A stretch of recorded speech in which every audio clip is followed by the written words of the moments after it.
you were really moving them off the ball during part of that time. Do you see that and say, look, guys, you're capable, this is what we can do, we just want to do it more? Yeah, you know, we actually had some really well blocked plays and against good guys, and you know, even I thought Colin came in and, you know, made some really nice runs, was close to breaking them. You know, that was kind of the difference that showed up on video from them and us, is when they got one-on-one, they scored, and when we got one-on-one, they tackled us. You know, that was something that really did jump out at us. But we did block the front. We blocked some really good run plays.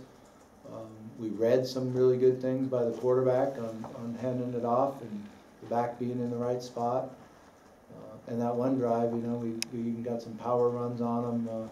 And then, of course, they adjust. You know, they adjusted to it, and, you know, saw some personnel groupings that were in and just blitzed it.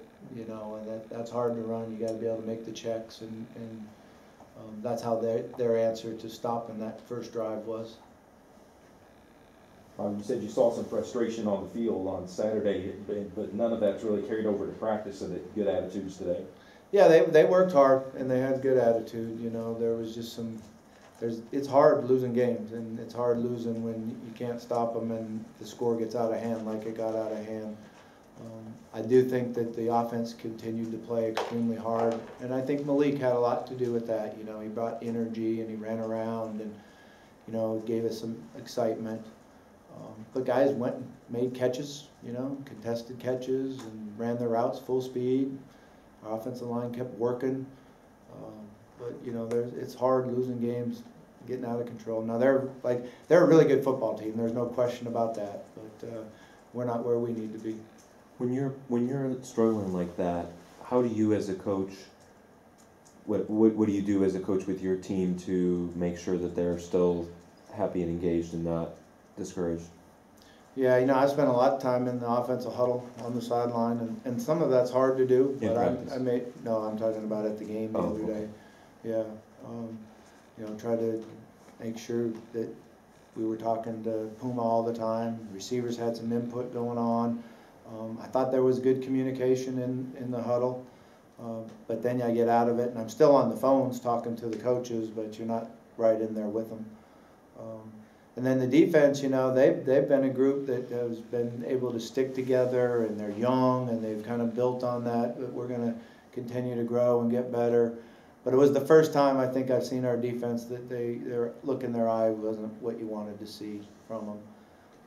So we've addressed that, and they came out and practiced, you know, hard today. But, you know, they didn't have the right look in their eye in the second half, and, you know, it's hard. How did you address it? How do you try to get the I mean, right you got to tell them, you keep playing, have a good attitude, you know, focus, understand it. You know, most of the time as an athlete, what you have to be able to do is look yourself in the mirror and be honest with yourself, and, you know, and they all understand, you know, that, hey, I wasn't exactly into it the way I wanted to be or the way I should be. You know, Mike Boykin got frustrated when Marlon got kicked out of the game and, you know, acted inappropriately, throwing his helmet and doing some things that you shouldn't do. And it had just to do with his buddy, Marlon. You know, it didn't have anything to do with anything else. But that's not how you act. That's not how you're supposed to be able to handle situations. So we get a little learning experience there for him. All right. Coach Jordan Travis did an exit interview with the local fan site, and he was quoted saying that he wasn't happy here and that he didn't have a great relationship with Nick. Did you know that any of that was going on, and what's your response to that? Yeah, I mean, Jordan came into my office and sat and talked to me. We had a long discussion. You know, he said a lot of things about not being happy here and friends and certain things like that. But obviously, he decided to transfer. We wish him well. You know, he gave great effort. He was always into the meetings and did a good job in the meeting room. I think sometimes you get away from home and it's different than what you think. So hopefully he has a good career and is successful. If you have the chance next year, you mentioned last week that you would retain yourself if you could. If you have the chance, what would be your thoughts on how to fix the problems you've had this year? Yeah, this is not the meeting to start talking about what we gotta get done next year, but we certainly will address that. Thank you. Thank you. Thanks, Bobby. Thanks, Bobby.